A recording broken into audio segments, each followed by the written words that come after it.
जहाँ थालियो बीपीको सपना, जहाँ रोपियो अधिकारको बिउ र फुल्यो जनताको माटोमा स्वतन्त्रको फुल। कसैले लेख्यो सङ्घर्ष जेलका पानामा, कसैले लेख्यो सङ्घर्ष जेलका पानामा, कसैले कोर्यो संविधान जनताको नाममा। र त्यही यात्रामा हामी आयौँ नेभी सङ्घको कलम बोकेर, शिक्षा, नेतृत्व र समाजको रूपान्तरणको शपथ लिएर। नमस्कार, म महेन्द्र मोरङ क्याम्पसका छात्रा प्रियङ्का भगत। आज नेभी सङ्घ 56औं स्थापना दिवसको दिन म हजुरहरूलाई एउटा सानो सिर्जना तयार पारेकोले सुनाउन गइरहेकी छु। शब्दमा मात्र होइन, नेभी सङ्घ त इतिहासको गाथा हो। कलमबाट सुरु भएर क्रान्तिमा गुन्जिएको आवाज हो। कलेजको गेटदेखि संसदको ढोका खोलेको साहस हो। छात्र मनको सपना, नेतृत्वको विश्वास हो। 2003 साल त्यो दिन जब भोक भए र बन्दुकको शासन थियो, जब जनताको स्वर मौन थियो।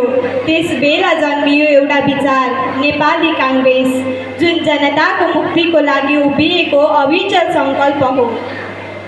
यो झन्डा यो नाम त्यो समयको सम्झना हो, जब विद्यार्थीले बोल्न पाउनु अपराध ठहरिन्थ्यो, जब किताब माग्दा लट्ठी र गोलीको उत्तर आइन्थ्यो। त्यही घडी बीपीको विचार, काङ्ग्रेसको प्रेरणा र युवा चेतनाको आगो बोकी जन्मियो नेपाल विद्यार्थी सङ्घ, नेभी सङ्घ। गोली, गाली, रेल र यातना, वर्षौँको इतिहास छ यसमा।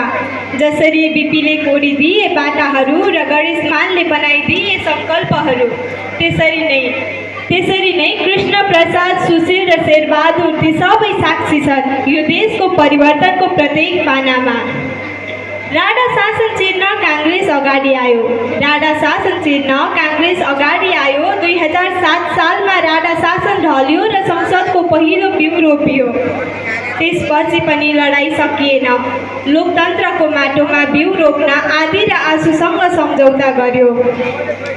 2036 साल विचारको लडाईँ र 2046 साल जनताको जागरण र साथै 2062-63 संविधान र गणतन्त्रको प्राप्ति।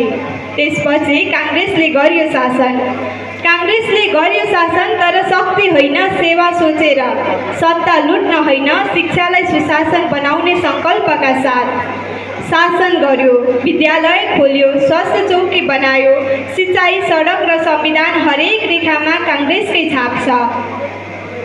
कहिले सरकारमा, कहिले प्रतिपक्षमा, तर सधैँ लोकतन्त्रकै पक्षमा। आज 2082 साल 56औं वर्ष पुरा गर्दै नेभी सङ्घ पुनः उभिएको छ, सङ्गठन सुदृढ पार्दै अनि विचारलाई नयाँ स्वर दिँदै। आज स्थापना दिवसमा स्मरण गरौँ ती निडर शहीदहरूको अनुहारलाई, जसले जेल सहे, आन्दोलन गरेर हामीलाई बोल्न, पढ्न र केही बन्ने अधिकार दिए।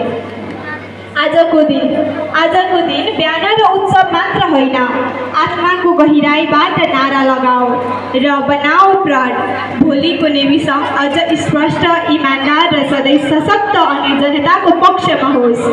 अन्त्यमा कमी कमजोरी थिए होला, तर काङ्ग्रेस कहिले हतियारो भएन। सधैँ संसद रोज्यो र सधैँ मतको सम्मान गर्यो। काङ्ग्रेस त्यो रुख हो जसको जरामा बीपीको विचार छ, शाखामा लोकतन्त्र र पात पातमा जनताको चाहना छ। धन्यवाद। जय